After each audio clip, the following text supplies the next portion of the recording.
Don't go anywhere. We're going to have a quick word from one of our sponsors, Apex Lab. Elevate your coffee experience with Apex Lab mineral concentrates. Apex Lab's precision-engineered formulas, including tonic, jam, and lilac, are designed to enhance the coffee's natural flavors. Not going to change it, it's just going to enhance it. It's going to bring out the vibrant acidity, the rich sweetness, or if you use lilac, it might bring out those delicate floral notes that you've been looking for. Trusted by world-class cafes and even barista champions, Apex Lab helps you unlock your coffee's full potential. Discover more at apexlab.com. Wait, where was that again, Sonam? The internet. Oh, okay. Thought he was going to say the website. Thanks.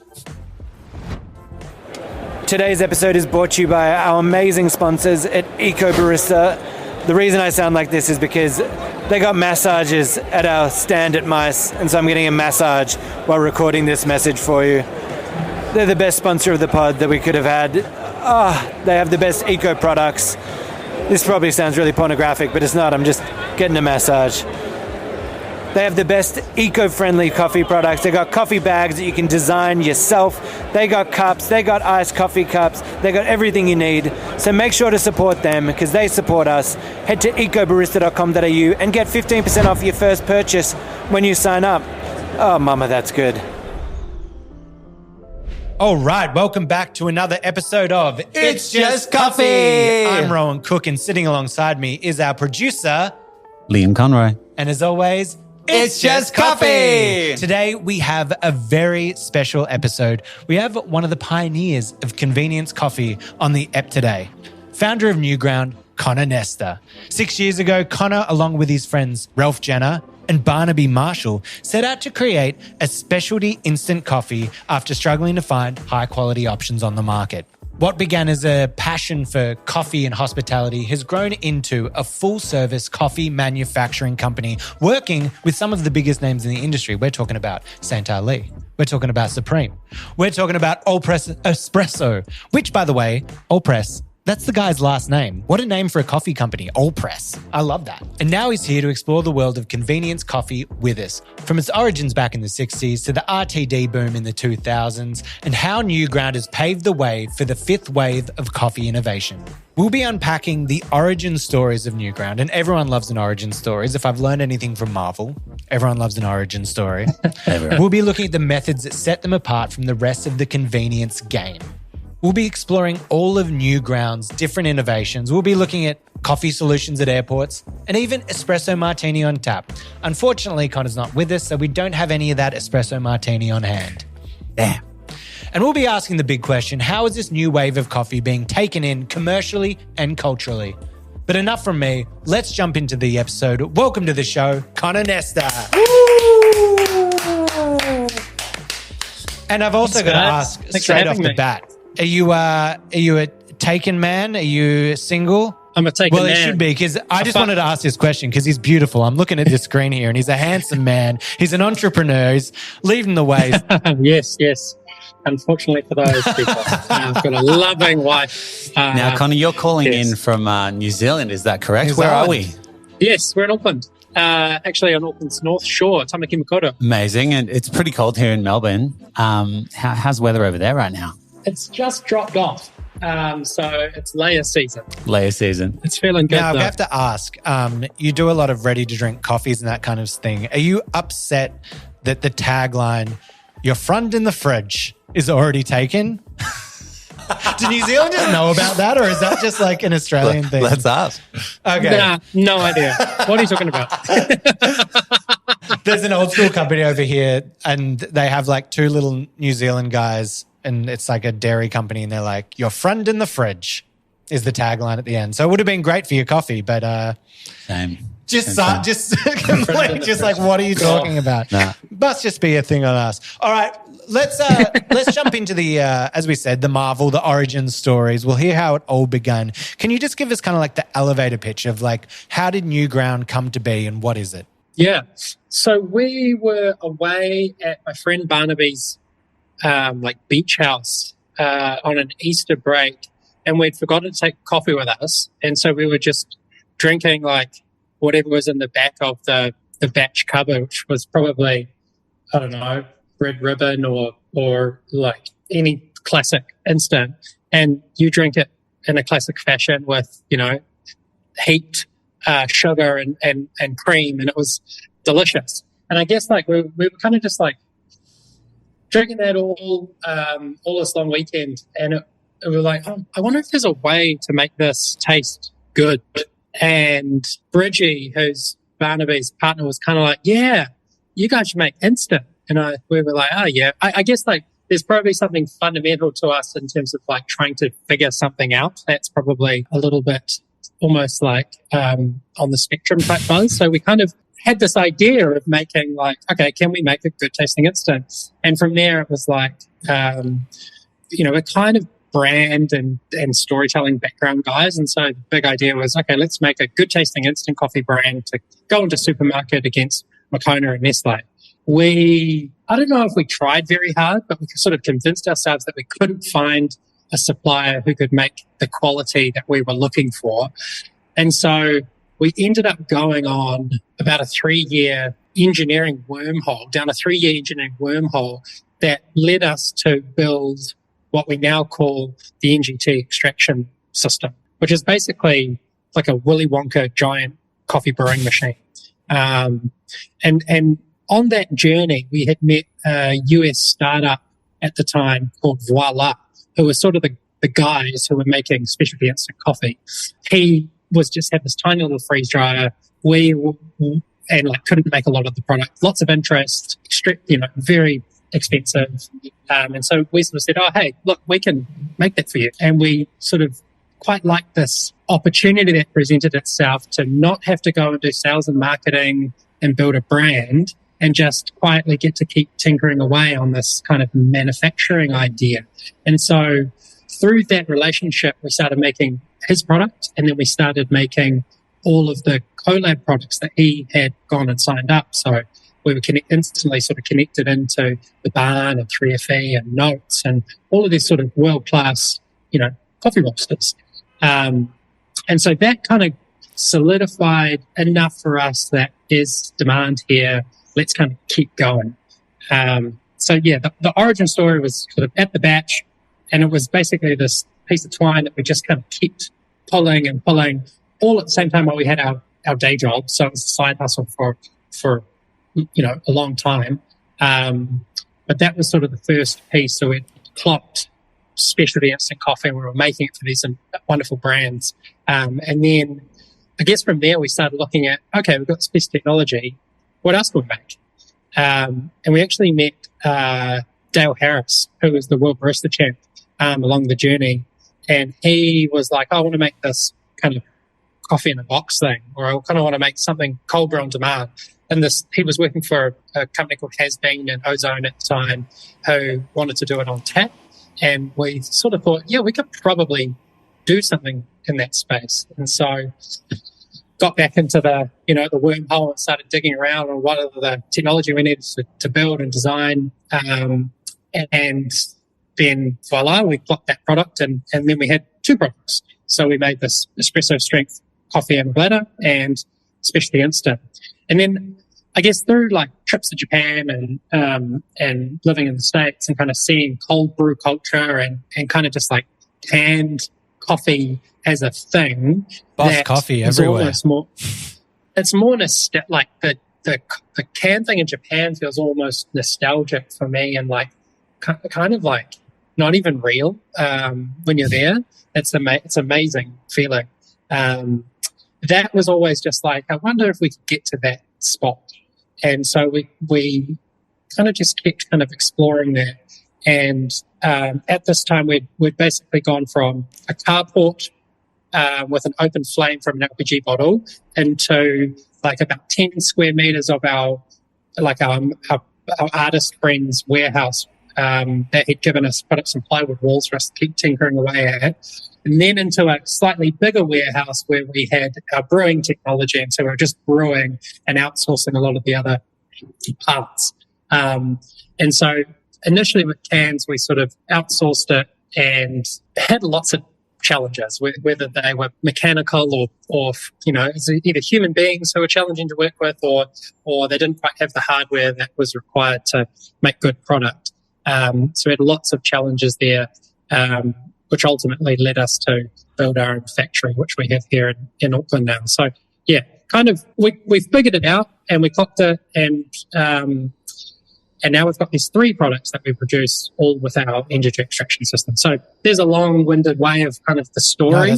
I haven't sort of thought about it or talked about it in a long time, but yeah, there's a part trauma in there and part, a lot of trauma in there. And now we're in a kind of a new phase where things are going in the right direction. It's feeling good. But yeah, we're always looking at what else we can do and add to the product offering. So, but those 3 are sort of our hero. Yeah, that's a great summary to kind of kick us off. And I know what you mean. I'm sure whenever you're a company that's trying to do something that hasn't been done or changed the way, whenever you're working with other manufacturers or that kind of thing, they don't want to do anything new or different. They just want to do what's easy and what they know. So of course you come against these like roadblocks of, nope, can't do it. Nope, can't do it. And it's just an absolute nightmare. Totally. Yeah, man. We had that so many times. And there's like a few good stories in there that have kind of built resilience for us, and kind of learnings. And now that's how we approach everything, is like, if it's a failure, it's a learning, and we kind of come at things less naive than we did now, and probably with a bit more structure and framework around how we validate processes. But without that naivety, we wouldn't be where we are now. And I still think we're at the very beginning of our journey. Well, I mean, this is hearing all this now, it's such an inspiring story for those that are maybe working in the industry or doing that kind of thing and wanting to do something different. For you, how long were you working your regular day job while trying to get this off the ground? Like, when did it become feasible to just jump into this? Moved into this full time in January last year. So what are we, like 16 months? Is that right? Yeah, no, 18 months maybe. Yeah, and basically, I was wearing 2 hats. So I'd be working my normal job, and then I would be doing this nights and weekends, which was all I knew. Yeah. It's all I knew. So it was really fun, and it was unfolding, and there's momentum. So yeah, I don't know if my wife would say the same thing. But she's still there with you, and that's all that matters. She's here, and partly she's still there. The life of an entrepreneur.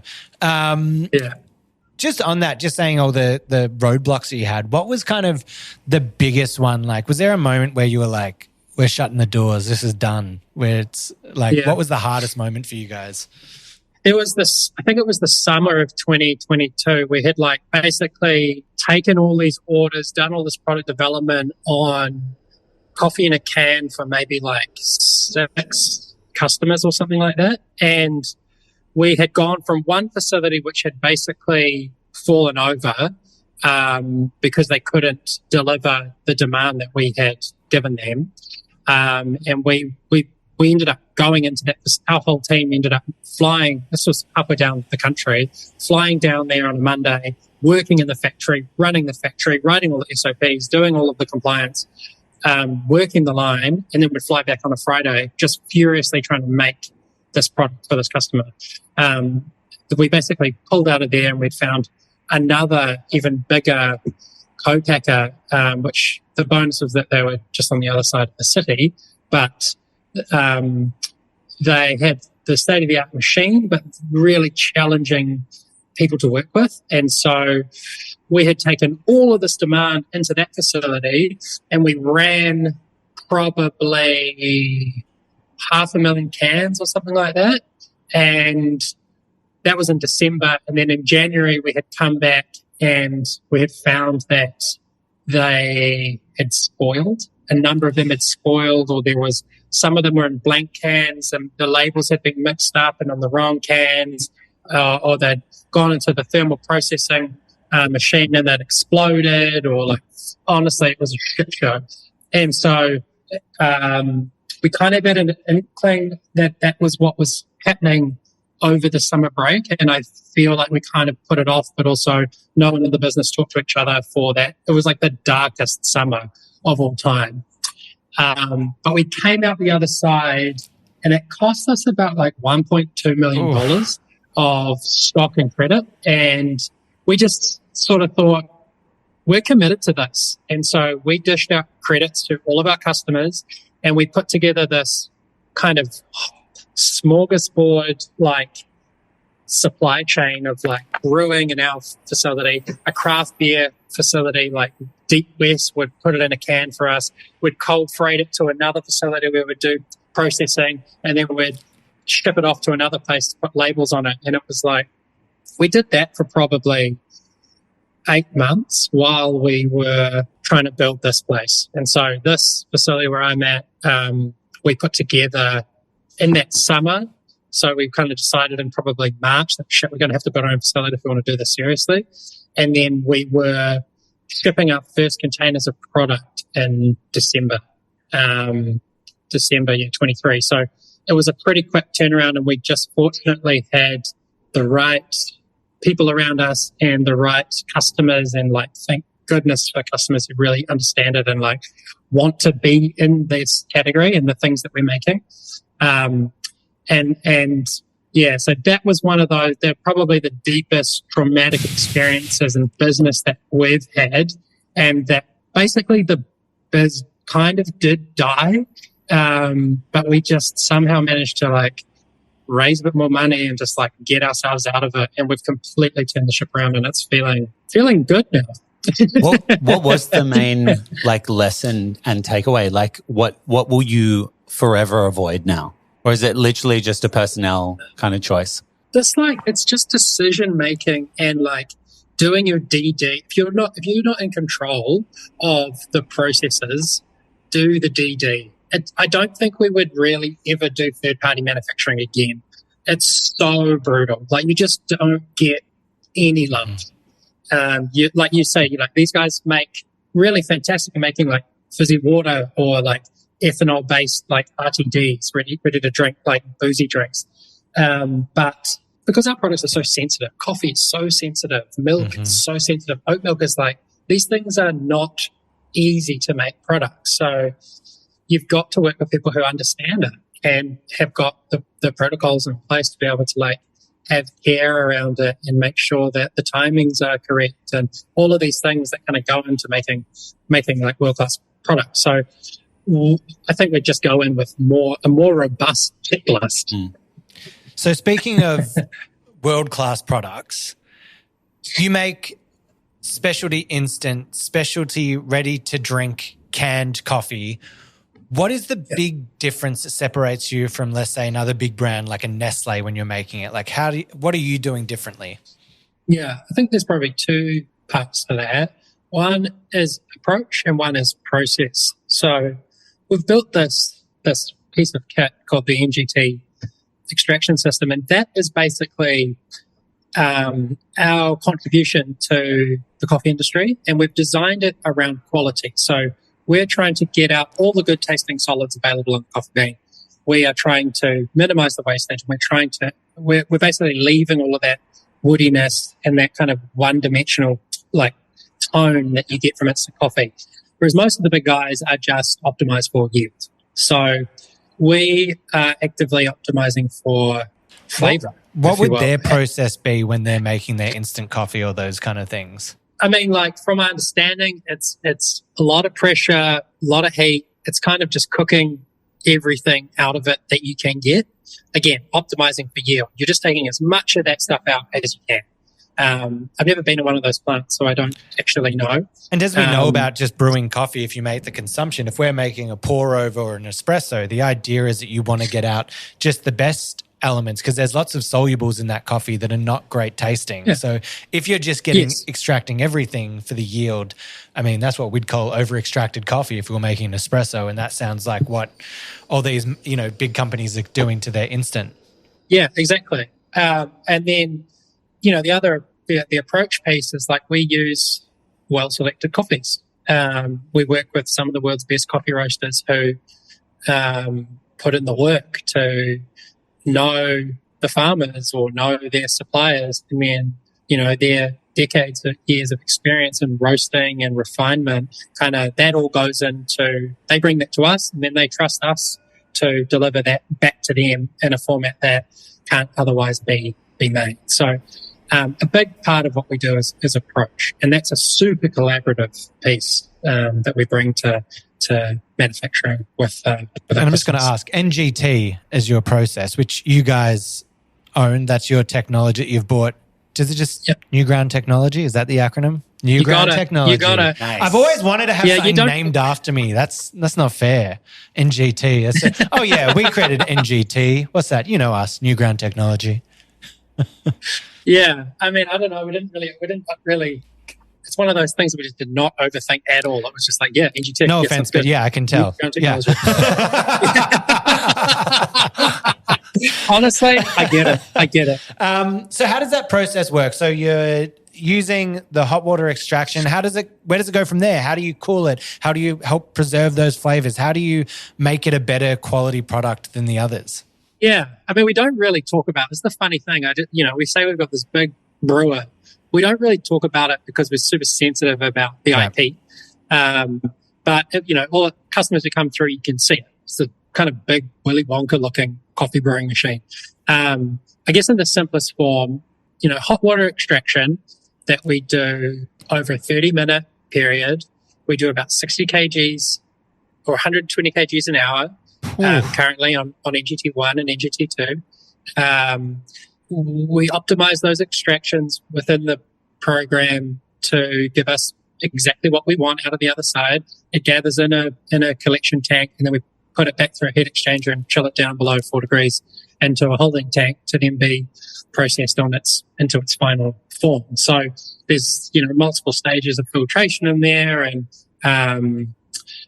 and a lot of it's sort of temperature and how we hold that extract before it is processed into its next. Just for the listeners at home, he's been cool as a cucumber the whole pod, but asking about the technology, I could just see his head darting around going, how can I say this without saying too much?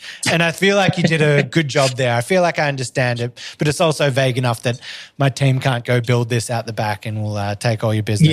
Yeah. No, that's how we refer to it. Yeah, absolutely. I completely respect your secrecy. I'd want to keep it secret as well.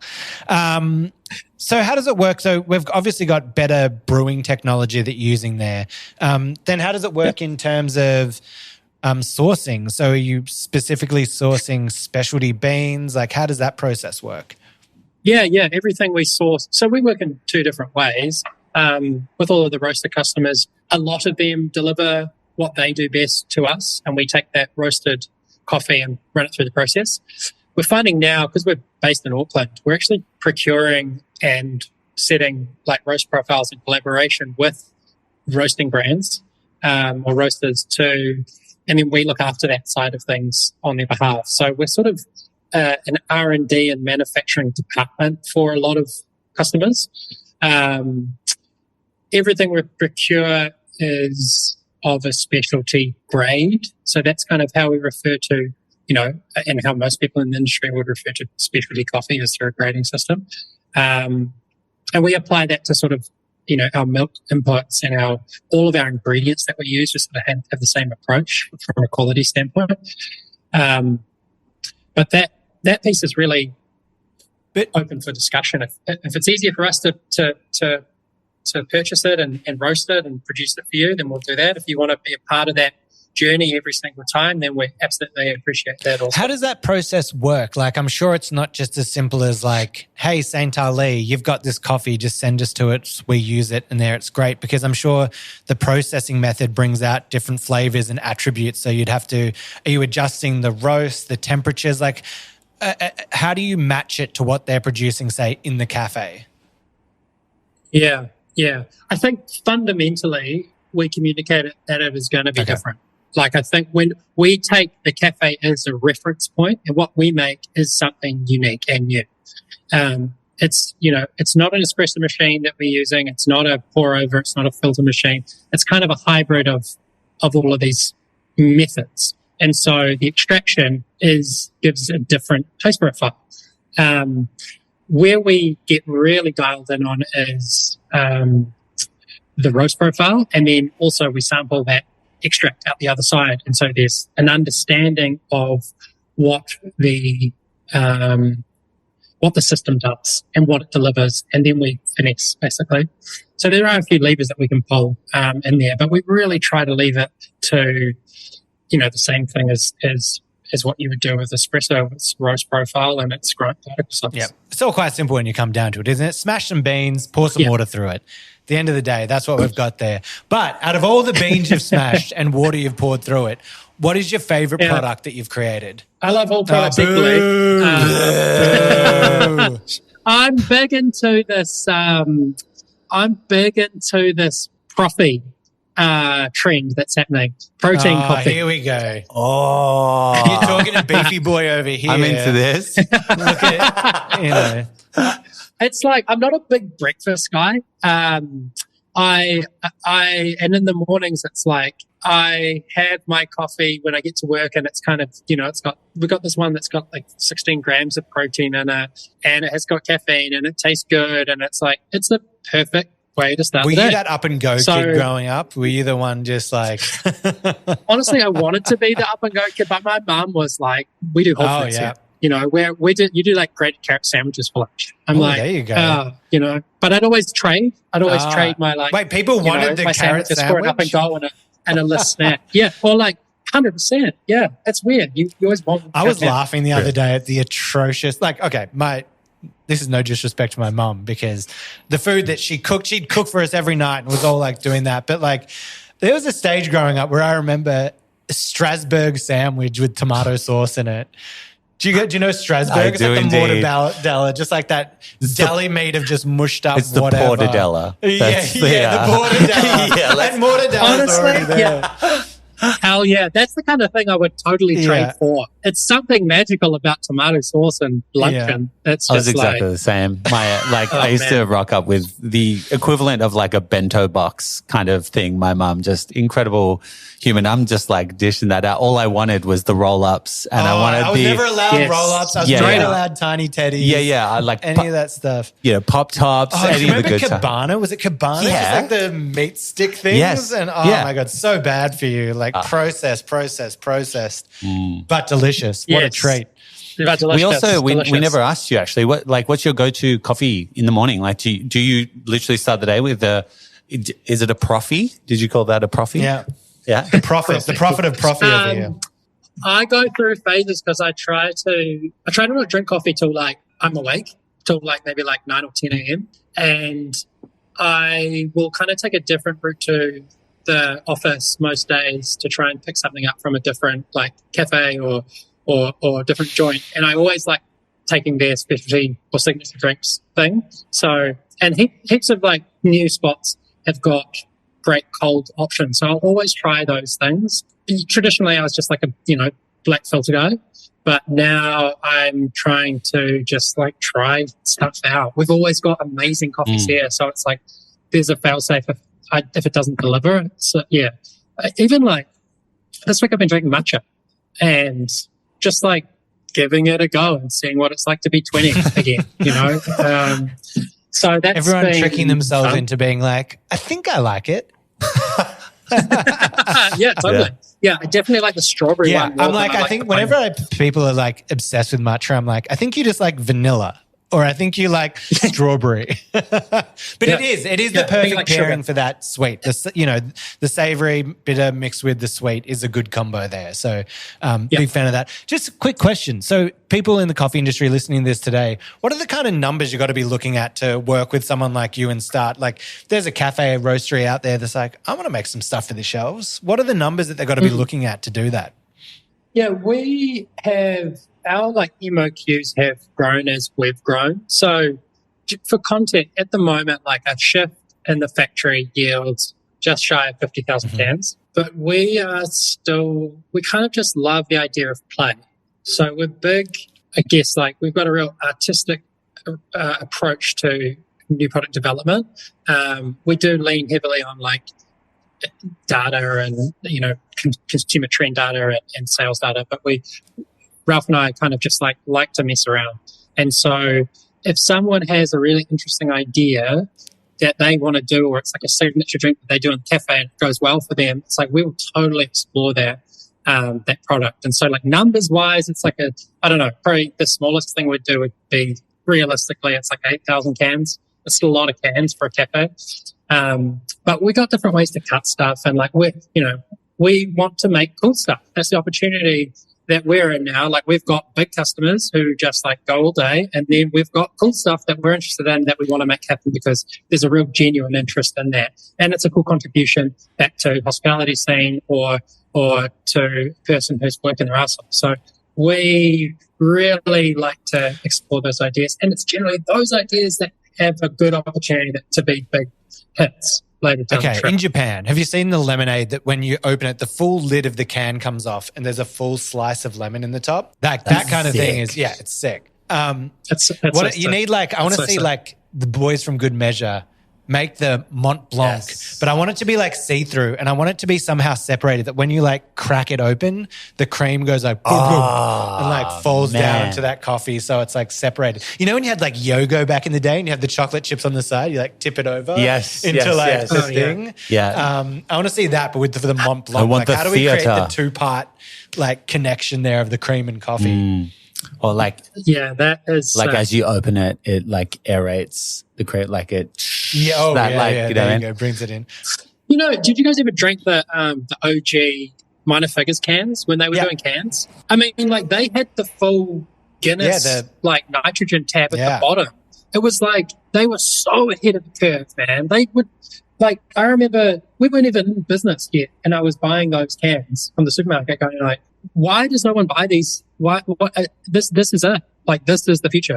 But like, they were just way too far ahead. But they had that going. It's amazing. That stuff's so cool. So nitrogen tabs. So those who don't know, when you have like a Guinness, there's a little like nitrogen bowl thing, right? So when you open it, it gives you that foaming effect that you'd get from a Guinness off tap. What are the other like trends that you're seeing in this space, or forecasting, or like what's something that you'd want to see? In the RTD space specifically, like coffee in a can. I mean, hit us with either. If there's just something in the coffee world that you're finding cool, but I mean, it'd be cool looking at like coffee cans.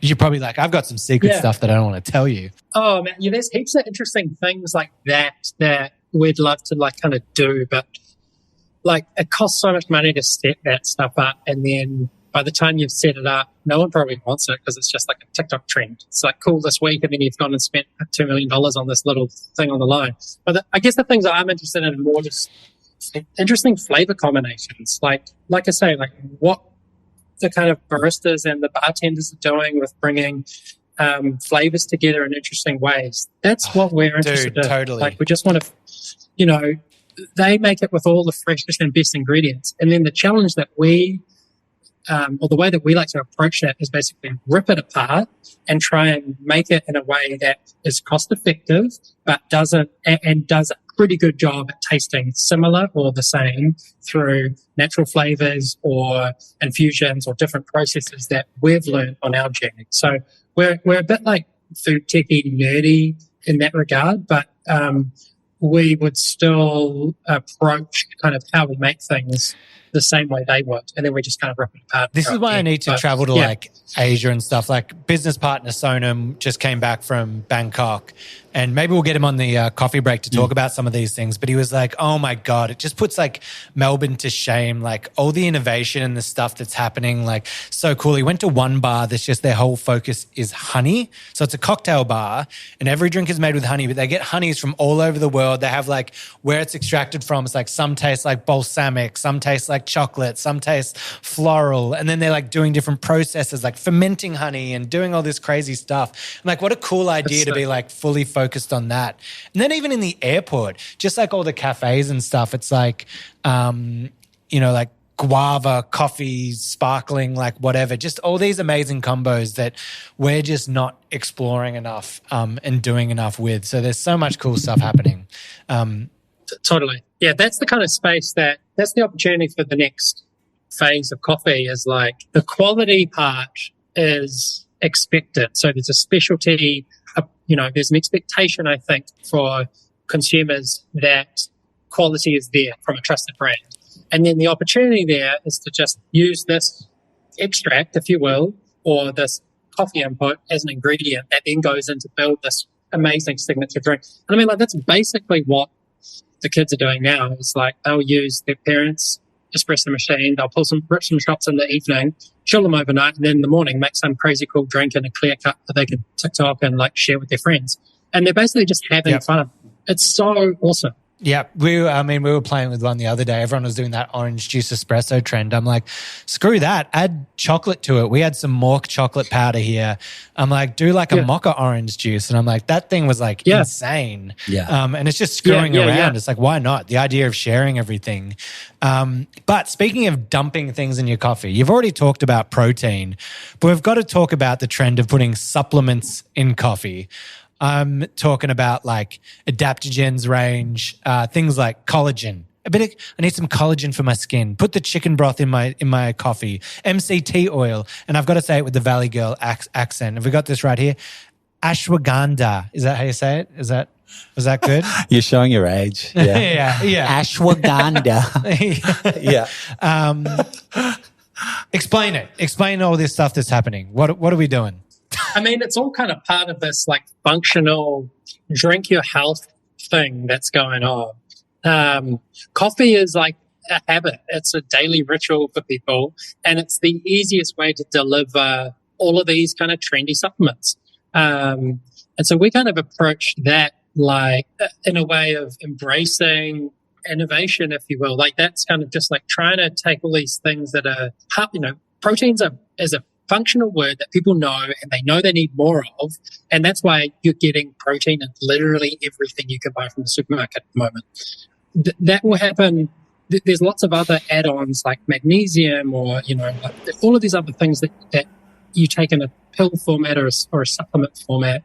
If you can put the correct dose in your, the correct dose of coffee and it tastes great, it's such an easy win for people. Because I do take magnesium and collagen in a like powder form, and it is just an annoying thing to do in the morning. So fair enough if it's in the coffee. I guess it's that balance of like, the target market of who's looking at it, the purist to the. I feel like there's more of a middle ground now, right? Like I feel like the worlds are kind of colliding of convenience and quality. And it's like education too, right? The more people know about these things, or they're demystified, the kind of more likely they are to give them a go and like try them for like a few weeks and see if there is an impact on their sleep or their body, or they're feeling sexier or like whatever it is that they're going for. So the whole thing around just trying to like use coffee as a vehicle to deliver additional value. That's what we're that's our approach. Speaking of vehicles, an airplane is a vehicle. And I'm the king of segues here. That's good. An airplane takes you on a journey. And there was a certain airport where you were approached by an Irish coffee roaster called Cloud Picker. Now, this is now going out. Well done. Stuck the landing. You were asked, so you've done all this RTD. They wanted to do like a high volume solution for the Dublin airport.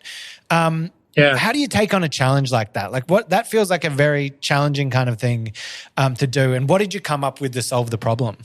Yeah, I mean, like we had kind of had this product kind of sitting on the shelf for a while, which is it's our raw extract that we produce. And sorry, just to cut you off quickly. So is this was this to replace like espresso at the airport? Like what are they trying to replace first? Basically, it's to relieve the pressure from the espresso machine making hot drinks. So at the Dublin airports, I believe they've got 3 sites.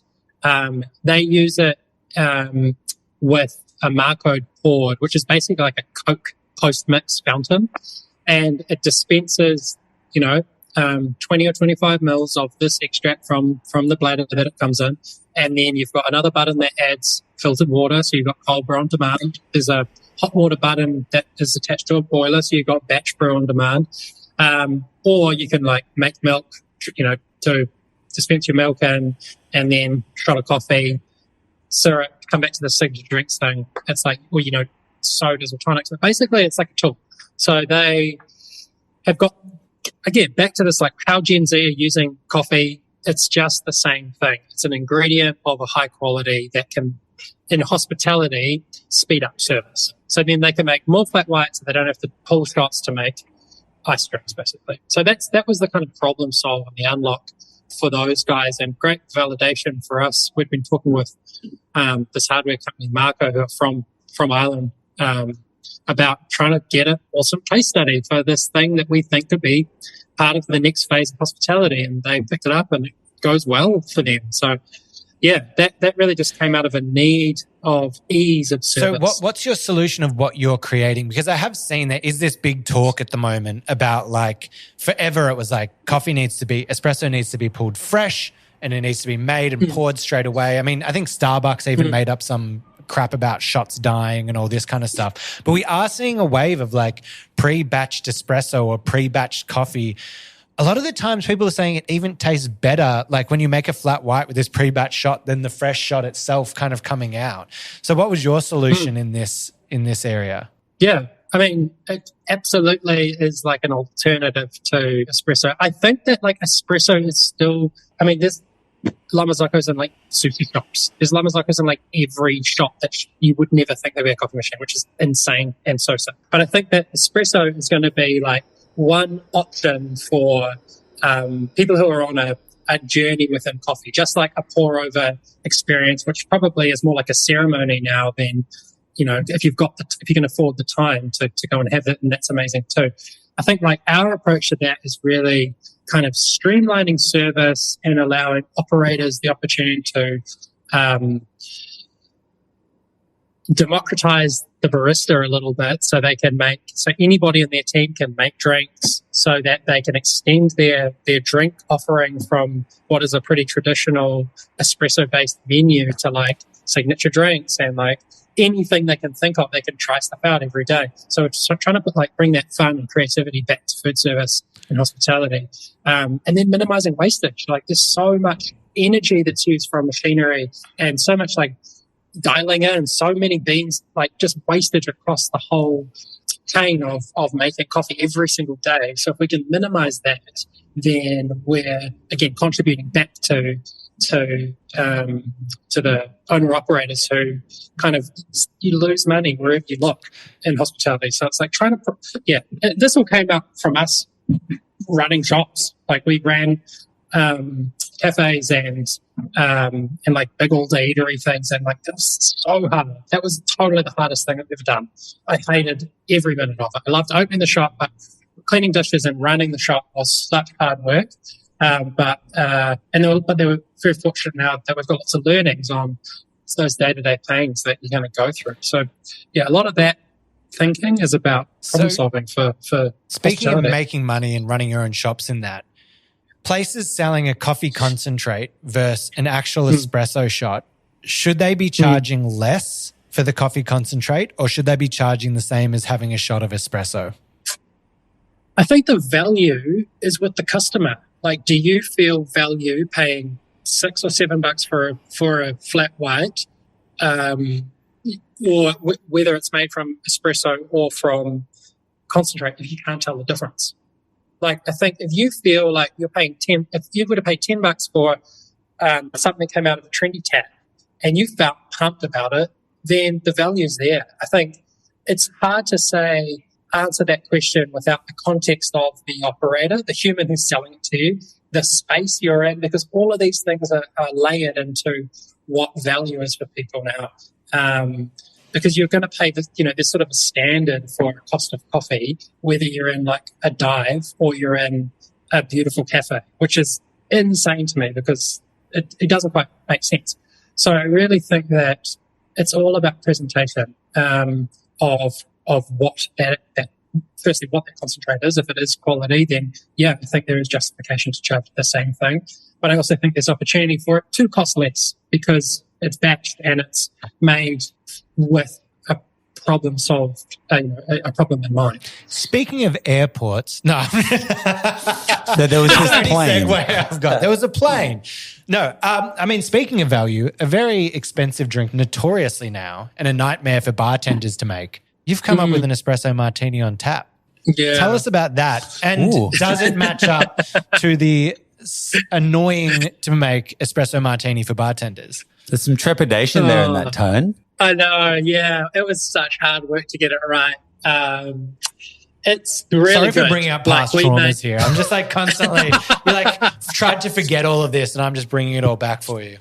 Oh, I just like really annoyed the team by wanting to do it. It was like we were having a hard enough time trying to like figure out how to make coffee in a can and like just keep up with what we're doing. And I'm like, hey guys, it'd be cool if we made like espresso martini and like do this completely different thing. And anyway, we figured it out. And thank you to the team because like, oh, they really so patient. We figured it out and started putting it in kegs, got a distributor, and it started appearing in like, cool bars and restaurants that we would go to and the city, up and down the country actually. Does it stand up against a fresh one? Well, we had to do some research. So we went around like 20 different restaurants and ordered espresso martinis at every single hard one. research. Sorry, tough life really there, hard mate. research. Jeez Louise. We were jacked out the other end. But the one insight was that no one was the same. They were all completely different. So we kind of tried to standardize the espresso martini. And again, coming back to that like workflow thing, they never go out as single drinks. It's always in as a table of 6, and then you see it go past and go, oh yeah, let's get some and martinis. that's the worst. And Once one person orders it, then everyone in the bar's ordering it. Oh. Yeah. And you're just getting, the poor bartender's just getting absolutely fleeced by making these like espresso martinis. And so like, again, problem, we just tried to solve it. We made it good quality, tasted delicious, better margin for the operators. Like it's pretty no-brainer. And since we've actually partnered with some friends who've got like a keg cocktail business, and we just provide the coffee, and now they're making it with that. Did you do like nitro? Like what kind of tech were you using here? Yeah. I mean, like was it a foamy espresso martini or is it flat? Ages. Yeah, it's got like a nitrogenator, which is like a little piece of tech that sits underneath the bench, and basically, rather than using CO2 to push, to carbonate product as it comes through the line, it pushes nitrogen into the product the same way like a Guinness would work basically. And so when it came out, it had this beautiful head, and that was probably like 90% of the project, trying to figure out who makes this thing, where can we buy it from, and put that sort of piece together. But man, once we cracked it, satisfaction. I can imagine. That's the whole satisfaction of an espresso martini is that cascading head. So once you tap that, you're dialed in. As we kind of look at it, obviously it's like your products have been received really great by the people buying them, by people loving them. More interestingly though, how do you think your products are kind of received by the coffee industry and the hospitality industry? Do you think there's a bit of like, it's taken away the specialty craft of it, or do you think there's a bit of love for having that extra option? It's interesting. I think it's probably pretty polarizing. I think like our approach with hospitality and baristas has always been from a supporting like a pit crew nature. So say the coffee concentrate products, it's all, our focus has really always been around taking pressure off busy times on the espresso machine and providing like another workstation. I think cans is really about giving the opportunity to coffee roasters to diversify what they do. A lot of the brands that we buy from are slowly moving into supermarket or just specialty grocer, just to kind of remove the risk of just being in food service when times are tough, in hospitality when times are tough. And so really we've come in from this angle of allowing them the opportunity to go and put their brand in places that they haven't been able to be before. Because most of them have got like iconic historic brands that have been around for, 30 plus years, some of them. And so that's the big opportunity that we enable roasters or beverage brands to sort of go and make the most of. How are we perceived? I hope that we're perceived positively and like, we're just genuinely interested in doing stuff that doesn't exist. So we're kind of trying our hardest to make things that are delicious and interesting and at the right price too. Like we're not naive to the fact that when we got going, all that shit's too expensive. And so we're just constantly working to try to make it cheaper and cheaper without compromising on quality. And I think that's what everyone in the industry is trying to do at the same time, right? And do you think with this like constant urge for like innovation and that convenience. Do you think it's robbing people at all of this, like the ritual around coffee of like spending that time in the morning, going to the local cafe? Where do you sit on that side of the argument? I think it's enabling them to have a choice. It might be every day's different. And so your routine might be some days you have a meeting in a cafe, some days you're having to travel. So it's like you can have your brand, or you can have a specialty option available to you in a petrol station or fridge, and then you can also have it at your local cafe. So I think it's about accessibility. I do think that I think a lot about the next generation of coffee drinkers and where they start their journey, and often it's with like a flavored milk drink, and that's a great place to start. Or it's with instant, or it's like it's fairly low quality, a mocha or something like that, and it's like cool. The world of coffee is a journey, and it's kind of start with those products. You could get into flat whites, and then you could get into pour overs, and then you kind of get to like sort of blacks or whatever it is, up geishas and yada yada. So you kind of are going on a journey, and I think everything's contextual, right? It's like I kind of love a shitty airplane coffee because I don't know, it's weird. It's just like this kind of funny thing, and it's like how we not got this right yet, but it's also like there's a kind of a joy about it that I quite like. So I was I was just going to say, I was just recently just had a baby, and I was in the hospital for a week. And as you can imagine, you're not really sleeping. You're just sleeping in a chair in the corner of the room the whole time. But they just had like the instant coffee sachets.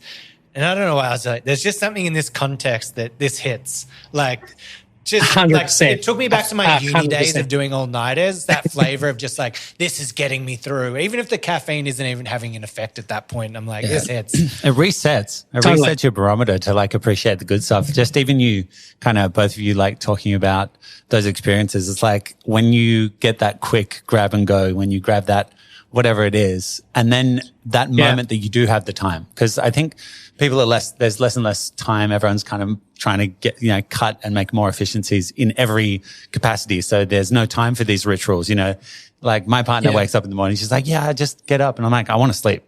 I want more efficient, I need to sleep. I have no time for any of that stuff. But the moment that you can sit down and you can appreciate it, I guess the argument with this is that when you do have that moment, and if there's less people sitting down for those rituals more often, can we trust the person to go through the process to give you that, high quality? If you are spending that time, you're spending on those things, that person comes up, can they really deliver on that thing? Because I'm almost a convert. This entire thing, I'm like, there's less things in the works to go wrong. If you can give me a beautiful specialty canned experience, I'm on. I am like, there's like, because you're right. The same thing with the espresso martinis is the exact same thing with the flat white here in Melbourne or anywhere. Yeah. You go to any cafe, you're getting a different product every single time. Like, it doesn't matter if you go around and ask for that. But you want to know where I like the espresso martini or that idea on tap? My main one would be that 90% of cocktail bars making espresso martinis are making absolute trash. Like if you watch like the espresso they're pulling from like the machine, it's like gushing out. The coffee is like months old. It's been there forever. So it's like a different thing than when you're in like a hardcore specialty coffee shop and you're like, this is an experience. Most espresso martinis are crap. So if you can do something good on a tap, then that'll be better than majority of what's out there. But to finish up, talking about innovation and that kind of thing, what's on the cards for like you? Like obviously we were talking about this earlier. What is it, flying by the seat of your pants? I don't know what that saying means. I don't know what the seat of your pants is. Maybe I'm saying it wrong. Please correct me if I am. But what does the future, like the next few years kind of look like for you? Where do you want to see yourself? What are the innovations that you're excited about? Give us a little sizzle to get us excited. I guess we're continuing to build capacity in this factory. We're interested in getting into a wider scope of natural energy, which is like things like matcha and yerba mate and different teas and things like that. Interesting flavor combinations. We just want to keep pushing that, and we just want to keep pushing what what hospitality can be as well. So I think, we always come back to hospitality, and hospitality is an experience. And as someone who comes into a shop and wants to be seen and held the whole time, and how do you bring that back to what feels more like a transaction a lot of the time now? So if there's ways that we can do that by simplifying the roles that baristas have and supporting them in better ways, then that's kind of what we're always kind of exploring. But honestly, man, it's all about play and having fun and trying to make things that are valuable. That really excites me, the coffee industry side that you're saying, like in the cafe, like where's the balance of finding the service and the quality, but also creating speed on those other sides, like where it helps the flow of the cafe, especially in these times with rising coffee prices, rising rents, rising pay. Like everything is really hard to run a cafe now. And I think the next bit of innovation is, we got away with it for too long. The next bit of innovation is, how do we make these cafes truly profitable with great experience? And you're seeing things like the 5-second iced latte from like plumbed in pipe things that are like pop, pop, pop. And you're like, that's sick.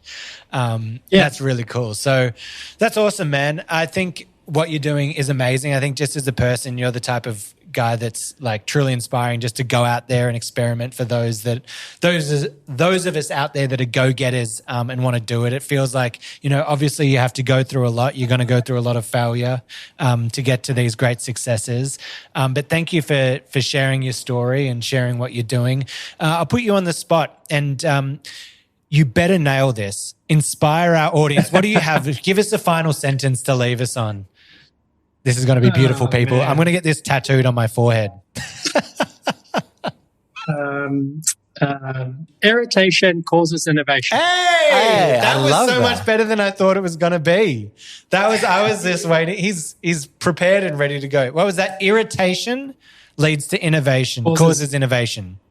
That's true. You got to push the people, because 90% of people don't want to do it. You got to annoy. You got to be annoyed. And you got to push through that to see the change. Life is annoying. Liam's annoying. Like, it's all annoying. It's just trying to make life a little bit less annoying. So changing things that are like, poking you in the side. It's like, that's basically. Oh, I was reading it differently. Irritation from your life leads to you wanting to innovate stuff. I was leaning into Liam's irritating. Yeah. I thought you were being like, to innovate, you have to be like irritated and pushed and like challenged and like that kind of thing. But also things that irritate you in life lead you to innovate and make them easier. Do the hard thing. Both are right. Do the hard thing. To anyone that wants to get in contact with us, please email us at hello@itsjustcoffeepod.com and follow us on the socials at It's Just Coffee Podcast. Yeah, and where can they find you? What are all the tags and that kind of stuff?